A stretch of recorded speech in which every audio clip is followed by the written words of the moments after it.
Motopiksel TV ekranlarında çok farklı bir bölümde karşınızdayız. Çünkü Türkiye'nin ilk motosiklet temalı filminin setindeyiz. Hatta son sahnesini çektiniz az önce. Evet. Yanımda da Büyük Başkanımız Zafer Fatih Özsoy var. Filmin yapımcılarından, senaristi ve aynı zamanda oyuncusu, değil mi? Evet, yardımcı oyunculardan biriyim. Yani fikrin doğuş aşamasında bulunan birinci kişilerden kişi sensin diyebilir miyiz yani? Ya şöyle, bu filmin bir yıl önceden beri aslında süregelen bir geçmişi vardı. Şimdiye kısmet oldu. Değil. Peki o zaman madem o en başından başladın, kısacık bize şeyi anlatsana. Yani bu film nereden çıktı abi durup dururken? Yani uzun metraj bir film çünkü. Yani kısa metraj olsa 90 dakikalık bir film. Evet. Durup dururken ortaya çıkmadı. Birkaç yıldır düşünülen bir şeydi ama bir türlü gerekli imkanları sağlayamadık. Çünkü bir film yapmanın maliyetleri oldukça yüksekmiş. Ben de bu filmin içine girince ben de hani aslında yapımcı değilim, yönetmen değilim, bir şey değilim. Motorcusun. Motorcuyum ama motosikletçilerin bir filmi olmalı diye düşünen birisiydim her zaman. Araştırınca birkaç yapım firmasıyla konuşunca böyle milyonlara gelen rakamlar çıktı karşıma. Dedim bu şekilde mümkün değil, hani karşılayamayız. Yani destekçilerimiz olsa bile böyle bir parayı karşılayamayız. O yüzden kendi imkanlarımızla yapmak istedik. Bahçeşehir Üniversitesi hukuk öğrencisiyim. Son sınıftayım şu anda. Bu benim ilk oyunculuk deneyimim Şeytan İcadı filmiyle. Filmde bir motor eğitmeniyim ben. Rüzgar adında. Rüzgar güçlü bir kadın. Rüzgar yıllardır İstanbul'da çoğu motor sürücüsüne eğitim vermiş. İleri seviye eğitimler vermiş bir kadın. Rolüm olarak da başrol oyuncusunun başına gelen bazı talihsizliklerden sonra onun motor kullanma, işte motora başlama döneminde yardımcı oluyorum. O şekilde devam ediyor.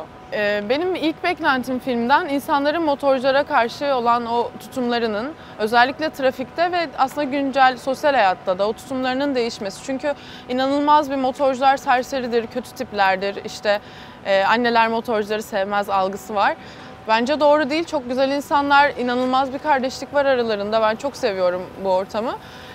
İnsanların da bunu fark etmesini istiyorum. Yani özellikle trafikte tabii ki ama bu kültürü anlamalarını istiyorum öncelikle. Peki daha öncesinde sen bana anlattın. Bu film bir motosiklet temalı Türkiye'nin ilk filmi ama evet, doğru. Aynı zamanda bütün oyuncular, senaristler, yönetmenler, herkes motosikletçi değil mi? Motosiklet kullanmayan bir tane adam bile yok. Hatta ekipmanlar vesaire, bizim öyle karavanlarımız, kulislerimiz, işte makyaj kulislerimiz, karavanlarımız yok. Bizim tamamen her şey Tapcase'lerde taşındı. Daha çok böyle kompakt ekipmanlar. O kameralar, şeyler, tripodlar falan her şey. Tripodlar, kameralar, motosikletlere böldük. Reha işte dev gibi çantalar aldı. Bir tane CBF aldı, BMW'sini sattı. Bir tane CBF 150 aldı, ona dev gibi çantalar yaptı. Film için mi sattı BMW'si? Film için sattı. Bayağı ciddi bir özveri var aslında burada. Ciddi bir hikayesi var. Setlerde inanılmaz şeyler yaşandı, onlara da girelim. Peki yaklaşık 1-1,5 aydır çekiyorsunuz. Bugün son sahneydi. 1,5 aydır çekiyoruz. Evet. Şimdi filmin ne zaman yayınlanacağına gelmeden şeyi sorayım ben. Film neyi anlatıyor? Tabii ki bir motosiklet var içerisinde ama hani kısacık böyle izleyenlere bir ipucu var mı filmin konusuyla ilgili? Şöyle, motosiklet camiasına hasbelkader, mecburiyetten, ihtiyaçtan giren bir arkadaşın neler yaşadığıyla alakalı ve motosiklet camiasındaki dostlukla alakalı. Aslında o dostluğu yitirmedik gerçekten. Biz abartılı şeyler koymadık filmin içine. Böyle aksiyon sahneleri, işte gazlama sahneleri, teker sahneleri, bunları zaten olmasını istemiyoruz. Desteklemediğimiz şeyler. Motosikletçiler böyle anılmasını istiyoruz. Motosikletçinin diğer daha çok duygusal kimliğine burada yer verdik.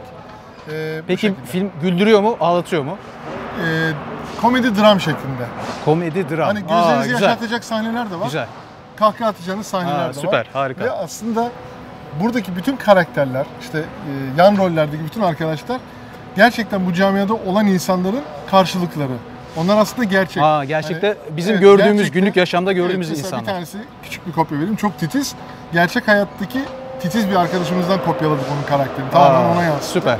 Profesyonel oyuncu yok. Bir tane tiyatrocumuz var. Geri kalan herkes amatör. Peki ben 2-3 tane ünlü isim biliyorum profesyonel yok derken. Onlar böyle... Onlar destek olmak amaçlı. Yossi Mizrahi var. Yossi Mizrahi var. Necip Memili var. Cumali, meşhur Cumali. Bahtiyar Memili var. Evet. Süper. Daha hatta şu anda çekimler bitti ama bu ara çekimler, yani ekstra konacak sahneler ve birkaç ünlüyle daha temas halindeyiz. Onlar da dahil olacak. Adım Reha Salgın. 16 senedir motor kullanıcısıyım. 8 ay öncesine kadar veteriner hekimlik yapıyordum. 8 ay önce veteriner hekimliği bıraktım ve 3 senedir hobi olarak ilerlettiğim çekim işlerini artık profesyonel olarak ilerletiyorum. Filmdeki görevim yönetmen ve yapımcılığı üstlendim. Başkanımız Zafer Fatih Özsoy bu fikirle geldi, film fikriyle geldi. Dedi Reha bunu yapabilir miyiz dedi. Uzun düşünceler ve görüşmeler sonunda yapacağımıza karar verdik. Bu şekilde de bu projede yer aldım.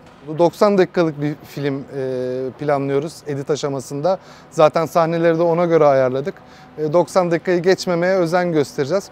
Çok öyle aksiyon dolu bir film değil. Çünkü motosikletçilerin bu kötü imajını birazcık yenmeye çalışıyoruz. Dram komedi tadında bir film olacak. Güzel bir film sizleri bekliyor olacak. Şimdi daha önce Türkiye'de bir motosiklet dizisi denemesi oldu. Pek böyle başarıya ulaşamadı. Evet. Ben de o dönemlerde onu takip ediyordum. Sen bana birkaç sahne gösterdin, birkaç çekim falan bir şey gösterdin. Ben şaşırdım açıkçası. Yani daha alt seviyede bir şey bekliyordum. Kalitesi yukarıda güzel bir film olacağı benziyor ama bu sinemalarda yayınlanacak mı? Önce oradan başlayayım, o soruyla Onunla başlayayım. ilgili görüşmeler oldu aslında. Bize geldiler, bu filmin dağıtımını yapmak istediklerini söylediler ama biz aslında çok hani sinemaya girelim, gişe yapalım, para kazanalım. Tabii derdinde amaç o değiliz. değil. Zaten böyle bir işte Hollywood filmi çekmedik ama şunu sana söylemek istiyorum. Biz ne kadar çok insana bunu gösterebilirsek, bizi memnun edecek olan o. Biz bu filmden bir para getirisi elde edelim, işte gişeden satılsın da biletler gelsin paralar diye böyle bir şeyimiz zaten yok. O yüzden biz bunu ilk başta bir televizyon kanalında, lansmandan sonra bir televizyon kanalında göstermek, daha sonra da YouTube'a, işte dijital yayın yapan Netflix, Blue TV gibi kanallara vermek istiyoruz ki binlerce insana ulaşsın. Motosikletçilerden daha çok motosikletçi olmayanların izlemesini istiyoruz ki bize anlasınlar biraz nasıl insanlar, kimler. Zaten filmin konusu da ona dayanıyor biraz, Aynen değil mi? öyle. Motosikletçi Aynen öyle. olmayan ama bizi anlamasını istediğimiz insanlara Evet, hitap hedef ediyor. kitlemiz aslında onlar. Harika, süper. Motorcu dostlarımız zaten izleyecektir. Hani, Yani evet. Bize destek olmak için, merak ettikleri için zaten izleyeceklerdir. Ona şüphem yok. Ama asıl olmayanlara izletmelerini istiyorum. Biz Zafer abi ve Reha abiyle beraber daha önce bir kamu spotu çekmiştik beraber. Oradan bir tanışıklığımız var. Böyle bir projeyi de Reha abi bana anlattığında çok hoşuma gitti. Türkiye'de de böyle bir şey olmadığı için ben de çok istekli oldum. Aynı zamanda kendi mesleğim olduğu için de katabileceğim en güzel şeyin de filmde rol almak olduğu kanısındayım. Filmin başrolünde Ateş karakterini canlandırıyorum. Ateş şehir dışından gelmiş. Filmin başında aslında motorla alakası olmayan, tamamen tekstil işiyle uğraşan birisi. Ortağı tarafından dolandırılıyor. Bu Ateş karakteri çok iyi niyetli ve çok saf bir karakter. O yüzden çoğu kişi, neredeyse herkes Ateş'i dolandırmış bugüne kadar. Yolda motorcularla karşılaşıyor. Arabası bozulduğu bir anda motorcularla karşılaşıyor. Ve burada motor yaşantısı başlıyor.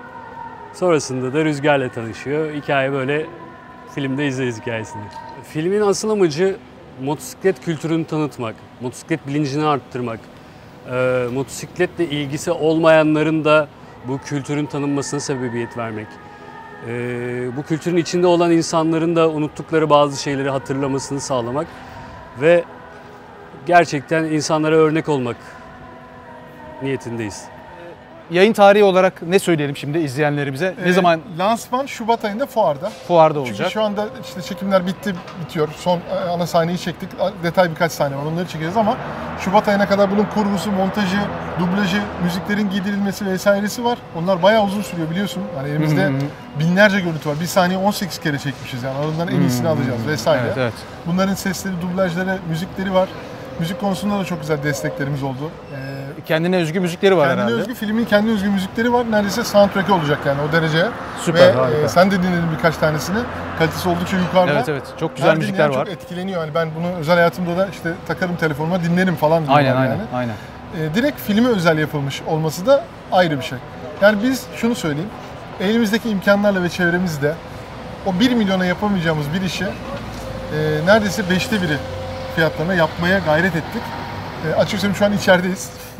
Zarardayız. İçerideyiz ama sağ olsun destekçilerimiz de oldu. Olsun biz zaten bunları göze almıştık. Umarım bu filmi insanlar izlediği zaman ne şartlarda çekildiğini göz önünde bulundururlar. Herkesin amatör olduğunu göz önünde bulundururlar ve umarım beğenirler. İnşallah. Benim de bütün isteğim, dileğim şu. Hani bu film çok güzel bir film olsun. Evet. Onu çok istiyorum. Size de böyle bir şey olsun. Böyle gaza getirsin sizi. İkincisi, üçüncüsü gelsin. Zaten daha böyle işi yukarı seviyelere taşıyın isterim. Bunun planlamasını aslına bakarsan yaptık. Birle bırakmayacağız. Aa süper. Belki ikisini yapacağız ama ikisini yapamazsak farklı konseptte yine bir motosiklet filmi yapmaya karar verdik diyebilirim. Ama burada etken olan şey bu filmin talebi olacak galiba. Tabii. Yani ne kadar çok beğenilirse, alkış alırsa siz de ona göre daha çok böyle şevke geleceksiniz, devam Biraz daha edeceksiniz. aksiyonlu bir film çekebiliriz.